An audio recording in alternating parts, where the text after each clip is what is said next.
ایک 17 سال کی لڑکی میسج کرتی ہے کہ مجھے اپنے کزن سے محبت ہوگی. وہ 33 سال کا تھا. واٹس ایپ پر ہماری باتیں شروع ہو گئی. آہستہ آہستہ بات ہوئی. پھر میں نے اسے پرپوز کر دیا اور آہستہ آہستہ ہم جو ہے نا وہ چیٹ پر آ گئے. اس کی خاطر مجھے کرنا پڑا. میں اس سے محبت کرتی تھی. سب نہ بڑا دکھ محبت ہے بابا جی. اس سے محبت کرتی تھی. پھر بعد میں یہ ہوا کہ اس نے بولا کہ ہم ریئل میں یہ سب کچھ کریں گے. تو میں پہلے تو نہیں مانی، لیکن پھر میں مجبور تھی محبت کی خاطر اور میں مان گئی. اس نے مجھے بلاک کر دیا. وہ کہتا ہے کہ میں تمہیں آزما رہا تھا، تم ایسی ہو تم ویسی ہو، اور میں نے بہت کوشش کی رابطہ کرنے کی. میں اس سے اب بھی محبت کرتی ہوں.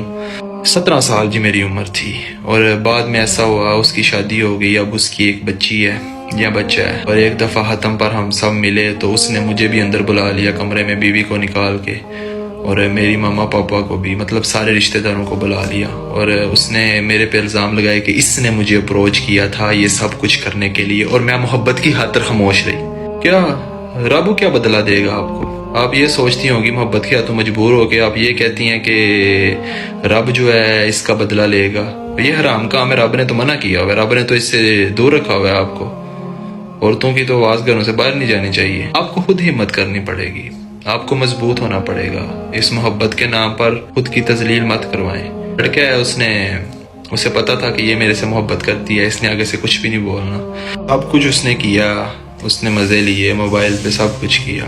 اور پھر اسے پتا تھا کہ میری شادی ہو جانی ہے. اب اس نے تمہیں جھوٹا ثابت کر دیا. اصل مرد وہ ہوتا ہے جو عورتوں کی خامیاں بھی چھپائے. تمہاری کزن تھی، بہن ہی سمجھ لیتے، پھر بھی تم نے یہ سب کیا. وہ تو ناقص عقل تھی، اسے آپ سمجھا سکتے تھے. آپ نے شروعات کی ہے، آپ نے ساتھ مزے لیے ہیں، بعد میں آپ نے اسے جھوٹا ثابت کر دیا. بات کرنے کا مقصد یہ ہے کہ آپ کو مضبوط ہونا پڑے گا. آپ کو ہماری باتوں کا جواب دینا ہوگا. اگر ہم کچھ غلط کر رہے ہیں آپ نے صبر نہیں کرنا کہ سامنے کوئی مرد آ کے بولے کہ آپ نے یہ کیا ہے. اگر آپ سچی ہیں تو آپ بولیں کہ تم نے یہ کیا ہے. تم بھی برابر کے ملوث ہو. دونوں کو برابر سزا ہے اسلام میں. سورہ احزاب میں فرماتا ہے کہ کسی بھی نامحرم سے دبی آواز میں بات مت کرو کہ کوئی بھی دل کی خرابی کا مبتلا شخص لالچ میں پڑ جائے گا، بلکہ سیدھی بات کیا کرو. عملی میں بدنام ہے اور وہ شخص جو ہے وہ سچا ہوا ہے. اس نے بہتر کیا، اسے لوگ بہتر کہہ رہے ہیں. وہ عورتوں کو کیوں نقصان پہنچایا جاتا ہے؟ عورتوں کو کیوں برا کہا جاتا ہے؟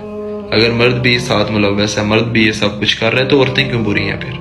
اصل ماں باپ ہوتے ہیں وہ بیٹیوں کو تھام لیتے ہیں. زمانے کے سامنے رولا نہیں جاتا. کوئی غلطی ہوگی ہے تو اسے معاف کر دیں.